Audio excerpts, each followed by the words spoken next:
Welcome to the JJ Virgin Lifestyle Show with celebrity nutrition expert, fitness Hall of Famer, and 4-time New York Times bestselling author, JJ Virgin. JJ is a warrior mom whose knowledge and expertise have helped change hundreds of thousands of lives with over 3.5 million podcast downloads and appearances on Dr. Phil, Dr. Oz, The Today Show, Rachel Ray, Larry King Live. Whoa. This show is about you, not about me. I want to help you find practical, real-world ways to dial in your health and mindset so you can finally lose that weight and feel strong and energized. Stop settling for less than your personal best. It's time to find out how to look and feel better than ever. And I'll be right here with you the whole way. Hey, it's JJ with a legend, an icon in our industry. Today, I have Kathy Smith with me, New York Times bestselling author and host of the podcast on health, the art of living. And Kathy, I've known her now, 10 years. She has been a role model for me my entire time in the fitness industry. And my gosh, she was the person who really put all of this and all of us on the map way back when. She has sold over 20 million exercise DVDs. She is in the Video Hall of Fame and over $500 million in Kathy Smith products. And she's still going, and it's amazing. I've actually gone to a yoga class with her. Unless you are really good at yoga, I would not tell you to do that. We were with another friend, and I finally just kind of decided I was going to lie down on the mat and laugh because it was just crazy. And I've been hiking with her a bunch. She is absolutely the vision of fitness and health and just incredible. So I wanted to bring her on today. We're going to be talking about a bunch of different stuff that we really have never addressed before, things that you can put into your day to help you be a lot fitter, faster, and not have some of the issues that could start to happen as you age, from osteoporosis to breaking things, happen to you. So it is going to be awesome information. And we also have some incredible show notes for you that you can get at jjvirgin.com/Kathy Smith. And Kathy is spelled Kathy. All right, Kathy Smith, welcome to the show. I'm super glad to have you here today. And I'm excited to be here. I know. I think we had this scheduled before, and then I've been waiting. It's been a while. I'm glad that we got this dialed in because you have got some amazing information that we really haven't talked about on this show. And I was reading over the questions going, this is super cool because here's what I see. And I do this myself. So full disclosure is we get kind of hooked into our usual old workout routine. We get in a rut. And, hey, on the positive, we're working out. But what's the problem with getting into a rut and just kind of doing one certain thing all the time? Well, the fact is exercise impacts almost every system in your body. So it impacts your coordination, your balance, your connective tissues, respiratory, heart, joints. I could go on and on, brain. You talk about it on the show. We've talked about it before. But what happens is that we have this little thing called aging. And as we age, and stop it, Kathy. I love until now. Well, and the key is here, where you sometimes think aging is like old. But remember, aging starts around 30. It's imperceptible at first, but things start to shift in your body. And so what happens is that, for instance, let's take one little part of this. You have muscle fibers. You have slow twitch, fast twitch, and something called very fast twitch, which are your type 2B fibers. As you age, the first thing to go are these very fast twitch muscle fibers. Now, what does that mean? These are the muscle fibers that are your explosive muscle fibers. They're the ones that for propulsion. And they're the ones that as you start to lose type 2, you don't have the kick anymore. So the thing is, going out for your walk, getting on a treadmill, even going for your normal run doesn't necessarily help maintain type 2. What you need to maintain type 2 is you need something, as I said before, something explosive. So jumping on a box, let's say, or if you're going to run, doing intervals and doing bursts so that you maintain those muscle fibers. And as we go through the talk today, I'm going to show you in every part of your body, there are things that are starting to slow down. They're starting to atrophy. You're starting to lose muscle tone. But if we're only working those muscles, which I call them the vanity muscles, which I love, but if you're working your shoulders and your biceps and you get your abs in there, that's great. Maybe not going to help you with some of the things we're going to talk about today about balance and posture and sexual function and things like that. Well, I love that you brought up burst training. So that's fabulous. So now everybody has another reason to do burst style high intensity interval training. I think one of the things that is just not talked about very much that is going to be one of the biggest challenges for boomers is osteoporosis.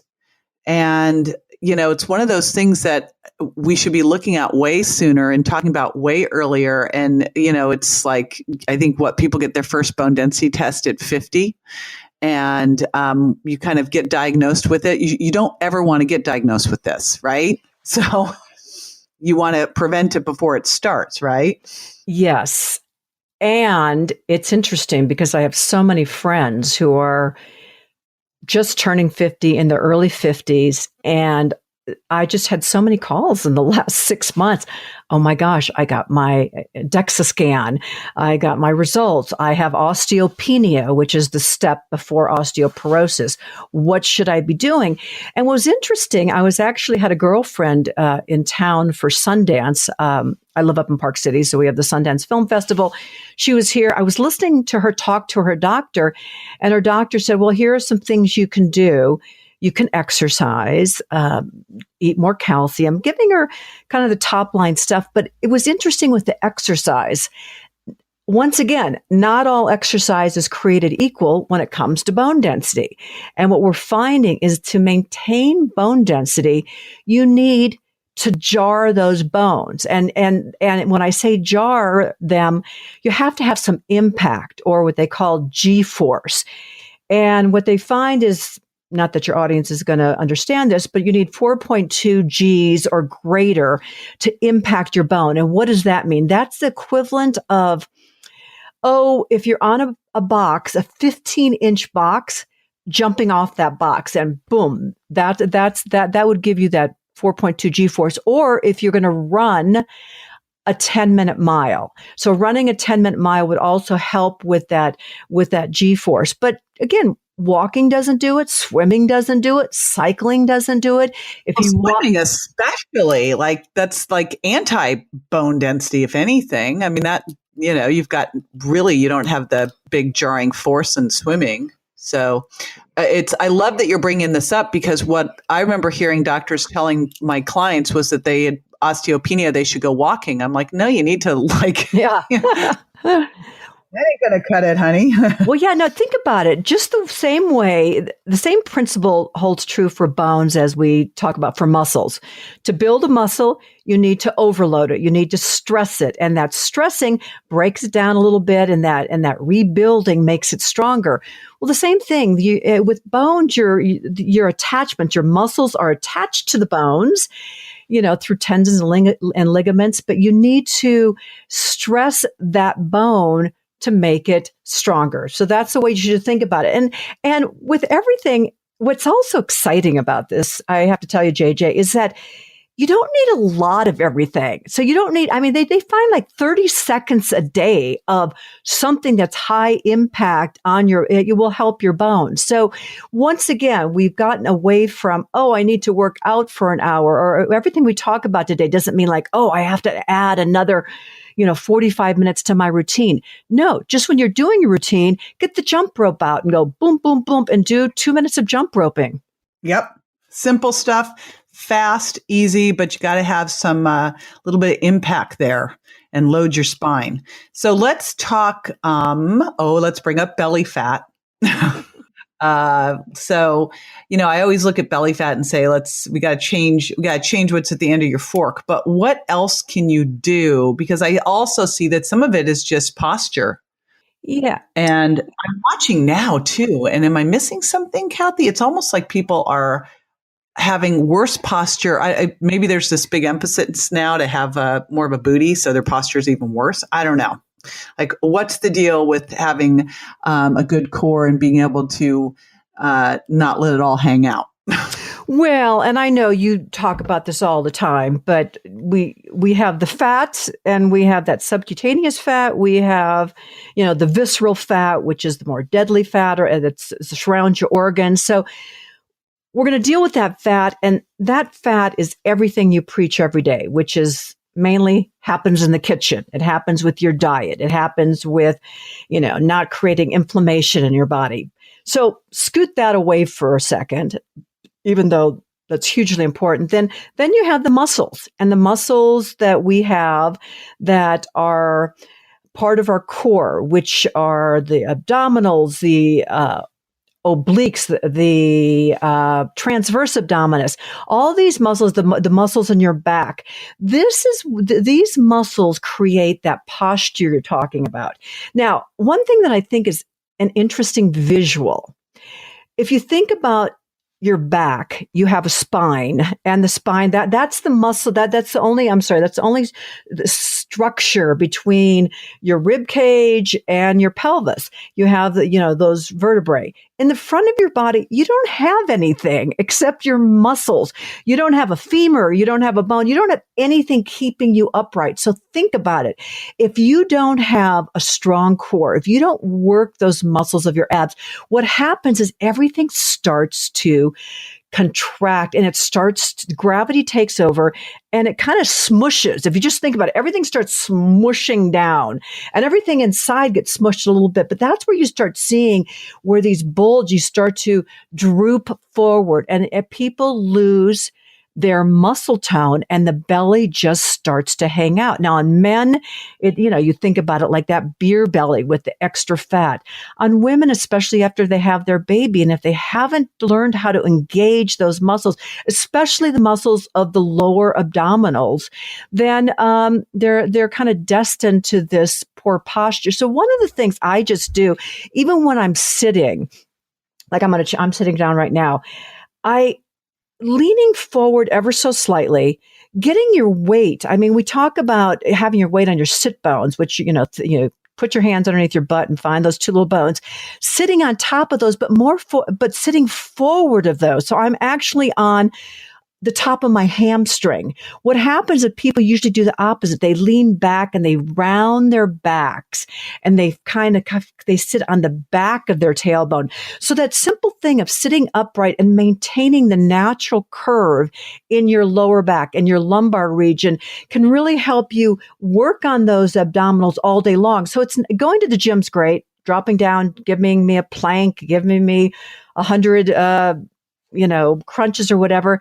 But the key to having good posture, good abdominals is when we're sitting here right now, I'm getting an abdominal workout because I'm sitting upright. I'm engaged in my core area. So that's really important. And I don't know if you want to get into this, but one other area, especially for women, is to start to go more internally. And this internal, it all starts with pelvic floor and some of those internal muscles that we engage with Kegling. I don't know. Before I go into this, do you want to get into this, or do you want? Yeah, yeah. I think we're in it. And I was just thinking about the way. Of course, I'm sitting here slumping on my chair as you said that. I was like, okay, stop it. But it made me realize, I was like, I got to get my big exercise ball out of the garage and put it here, because there's no slumping on an exercise ball. Yeah, you fall off. Right. So that's another good one that you can use as your exercise ball. So no, let's talk Kegels and pelvic floor. You started in there. We can't leave them hanging. well, you know why? Is because we can talk about it as it relates to the abdominals, but one of the things, and it is huge when it comes to aging, is first of all, sexual function, this idea of incontinence, and nobody really wants to think about it that much. But once women have babies, and if they've had them, through a vaginal delivery, everything down there gets a little loosened up. And so if you think about your pelvic floor like a hammock, and the front of the hammock is your pubic bone, the back is your tailbone, you have these attachments along the side, but the center of that hammock basically starts to weaken and it gets compromised. And then what happens is that when you're jumping up and down for your G-force, exercises, you get a little leakage, you get a little urine leakage. Or if you're having sex, you're finding with your partner that you can't really connect quite the same way because it's a little looser. And so we talked about Kegels, and every woman has heard about them through the years. But what I found is that a lot of people don't do them because they don't get results. And part of the reason they don't get results is they're not doing them properly. So just like we talked about with aging and with fast twitch, slow twitch fibers inside, down in your pelvic floor, and internally you have fast and slow twitch fibers. So when you Kegel, and if anybody in the audience doesn't know about Kegling, I mean, you think about, I always imagine an elevator and imagine we talk about this. Let me back up. We talk about typically if you want to find this area, if you're sitting on a toilet, I don't necessarily recommend this, but if you're urinating, stop the flow of urination for a second, and that's a Kegel. But as we go through this, you can start to think about inside your vaginal wall like an elevator, and you squeeze first floor, second floor, third floor. Right now, you can go to the penthouse, and then you can release them one at a time. That is a slow movement. It's sort of like 1, 2, 3, 4, 5, 6. Release 2, 3, 4, 5, 6. But then at one point, you want to flutter, and you want to go boom, boom, boom, squeeze, release, and so you're getting both the fast twitch and the slow twitch. And if you do Kegels where your hips are kind of propped up on a pillow, you take the pressure off the hammock area there and you can get a little bit more intensity. So there are some tips there. All righty. That was super good. And hopefully you're, I guess you could do that while you're driving. I was like, hopefully not. No, definitely. Stoplights. That's why God created stoplights for Kegels. Great. Now you won't get in trouble for texting, just Kegel instead. There you go. What about balance? And I bring this one up because I remember when I first moved back to California and I was living in Palm Springs, and I had this client who was 75 who wanted to work out with me because she wanted to make sure she could continue to wear her stilettos and not fall. And I was like, that is awesome. But, we don't talk a lot about balance, and it's a biggie. So what about balance? How do we keep that as we age or get better with it? Well, balance starts with the feet. So it's funny that your client said about stilettos. I definitely recommend stilettos for those evenings when you want to look sexy, but in general, for good balance, you want to have good feet. And an exercise, which I think you know this, JJ, but my daughter, Kate, is a track athlete, and she went to the Olympics in Rio 2 years ago. And the reason why I'm bringing that up is because she does this exercise, and she sent it to me, and she got it from a physical therapist because she always is having foot issues. And one of the things with running, with balance, with walking, with standing is to have proper placement of your weight on your feet. And so if you think of your feet as a tripod, you have your pinky toe, you have your big toe, and you have your heel. So now imagine this exercise. And if you're barefoot, you can do it while I'm talking, but it is so crazy hard, but it's so good for you. So take your right foot. All 4 toes, all 5 toes are on the ground, the big toe and the four other toes. Now, keeping the 4 toes down, lift your big toe up, which is not that hard. I'm doing it right now. Here's the tricky part. Now put your big toe down and lift the other 4 toes off the ground. And so you do that. So it's big toe comes up, 4 toes down. Big toe goes down, 4 toes up, and you go side to side, and you start working all of those small intrinsic muscles, those balance muscles that once again we forget about when we're just using the vanity muscles. These are muscles that we need in our ankle and we need for this, we need for support. We move up the body. So that's one little trick, starting with your feet. The other thing is, understanding that there is a static balance, which we tend to do in yoga classes. You get into your tree pose. I have been to yoga class with you, honey. It is, I'll never do it again. I remember. I think you were posing on a toe. I think that I looked over and you were like up on one toe and you had like everything else up in the air. And I'm like, I got to get out of here. I know. I got that look from you like, honey, what are you doing? Or, so you have that type of balance, which is great. But really the balance we need in life is more of is more of an active form. So what I encourage people to do is, let's just say you're jumping side to side, 2 feet, right, left, right, right, left, right, stick it. And when I say stick it, nail it on your right leg, right, left, nail it on your left leg. But try to do some things where in dance, we used to do this where it was fall and recover, meaning you start to lean, you start to tip a little bit, you fall, you recover. One of the things that we're finding is that, especially with falls, is that balance is important, but learning how to recover as you start to fall is probably more important. Let's be perfectly honest. Everybody in life is going to fall at some time. I was on the ski slope yesterday. I fell. Part of it is, though, how do we learn how to fall and recover and fall properly? And that's one of the things that is, they're really starting to teach classes now, which is this it's fall prevention, but more so fall training. And it seems crazy, but I know in gymnastics, we used to do it. In dance, we used to do it where it's a drop and roll might be. But the one thing you don't want to do is get so stiff in your body that when you take that inevitable fall, one day you're going to step off a curb. One day, you're going to be running on the trail and you're going to catch a tree, a root of a tree or something. You want to make sure that you're not just so stiff that it's like boom, falling and breaking a hip. So part of it is just training for the inevitable.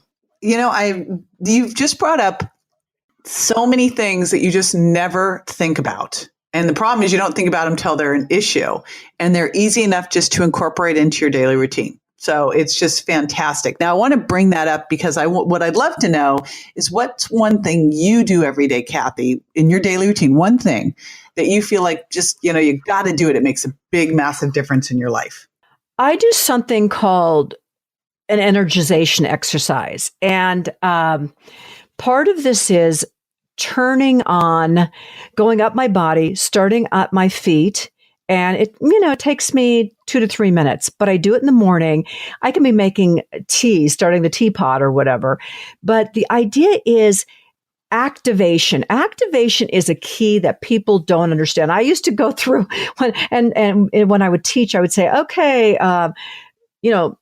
let's do a lunge. People would do a lunge. They couldn't feel it in their butt at all. They only felt it right by their knee, right by in their quadricep, but almost like hurting. They were too far forward. They couldn't activate their butt muscle.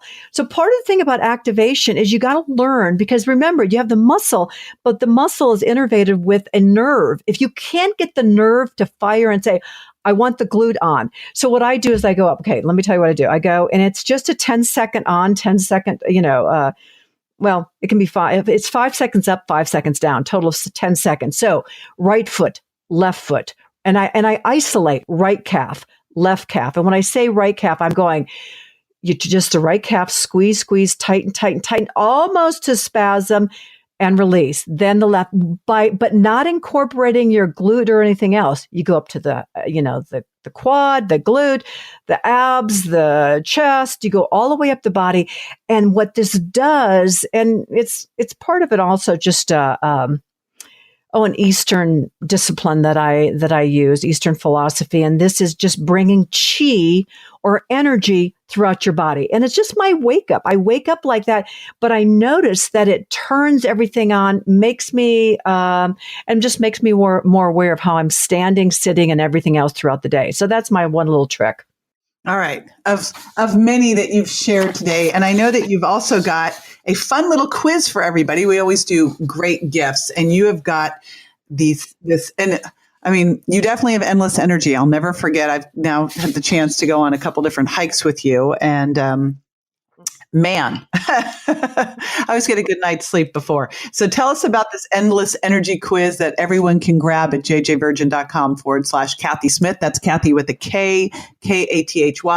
What are they going to find out there? Well, a common complaint as we get older is I don't have energy. And part of it is determining what's zapping your energy. So that's what the quiz is about. And it could fall in the category of a lot about what you teach, which is about blood sugar and cortisol and insulin levels. And it could be about sleep and not getting a good night's sleep. It could be about having, just like we're talking about, poor posture throughout the day can be zapping your energy. So as you go through and you take the quiz, the great thing is once you finish the quiz, depending on the result, you get an exercise plan, a free exercise plan for some of the things that you've checked off on the quiz.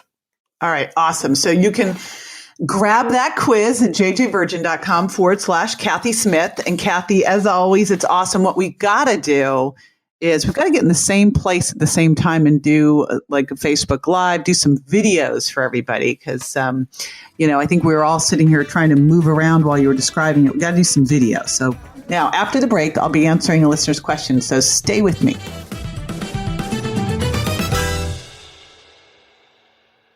It's scary, but true. Sugar is hiding everywhere. In diet foods, packaged foods, dressings, and even sugar substitutes. It's not about cutting out all sugar, it's knowing which sugars to choose and which to lose. What if you could drop 7 hidden sugars, lose up to 10 pounds in just 2 weeks? JJ Virgin will show you how with a simple 4-step plan to cut cravings and rev up your metabolism to lose fat fast and forever. Visit jjvirgin.com/books and order the Sugar Impact Diet. You can shed up to 10 pounds in 2 weeks. Visit jjvirgin.com/books. All righty, welcome back. This is the time where I answer a listener's question. And this one popped up. I've been talking a lot about fitness. It's really my roots have been fitness.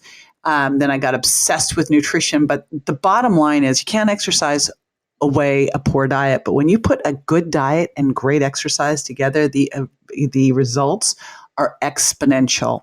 So I was doing a Facebook Live the other day and Leslie popped on and says, okay, I'm a couch potato. Where do I start? A question I love. I always love the questions that are about how can I do this, not why I can't do it. Okay. Always look for the solutions. And so the first place I have people start, and we'll put in the show notes, my fast fitness program, because I always start you with just starting to move more and just be aware. That's why I love things like Fitbits, used to be pedometers, but anything you can do to track, because what you measure, you can monitor and improve. So first thing is just making sure that you are moving more. You're actually taking the stairs, parking farther away. And the single easiest way to make sure that you do this is get a dog. Because when you have a dog, you got to walk a dog and you will move more. Besides, they're just so awesome. But after that, the next thing I like to put into place is high intensity interval training. Kathy is going to be talking or just talked about that today. So high intensity interval training, I call it bursting to blast fat. It's so critical because it helps your body handle stress better. It helps your body burn fat better. It raises growth hormone.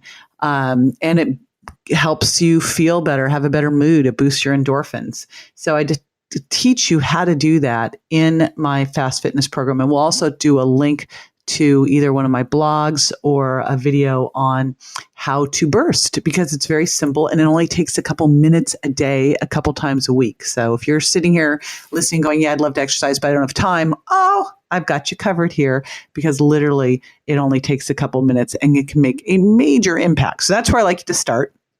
And then add in resistance training and some core and flexibility work. So I have you kind of step into it, because what you're going to find as you start to exercise is you feel so much better, that you can get more done in a day, and plus your mood is better, and you just get a little bit hooked on it, which is where I want you to be.